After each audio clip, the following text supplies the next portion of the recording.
నిన్న జరిగిన సంఘటన మీరు కళ్ళారా చూశారు, మీరు అందరూ కూడా, మీరే కాదు ప్రజలందరూ చూశారు.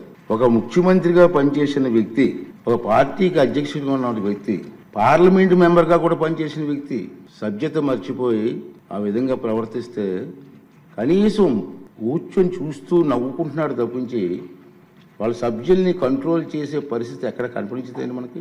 పైగా ఎంకరేజ్ చేస్తాడండి. ఇది సాంప్రదాయం అండి, ఇది సాంప్రదాయం అంటట. సాంప్రదాయం ఏంటండి?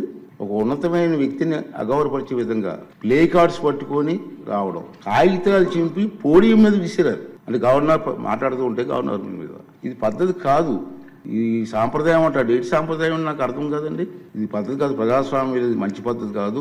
పైగా అతనికి ఆ ఆలోచన లేకపోయినా పక్కనే ఉన్నటువంటి సీనియర్ మెంబర్ బొత్స సత్యనారాయణ గారికి కూడా ప్రోత్సహించారు. వారైనా ఇది తప్పు అని చెప్పే పరిస్థితి లేదు. ఇటువంటి సంఘటనలు రాబోయే రోజులు జరగకూడదు అనేది నా తాలూకు ఆలోచన విధానం. మీరందరూ కూడా గమనిస్తూనే ఉన్నారు. ఎందుకు చెప్తానంటే ఇప్పటికైనా విజ్ఞతతో ప్రవర్తించాలని చెప్పి ఆ సభ్యులందరినీ కోరుకుంటున్నాను సభ ద్వారా.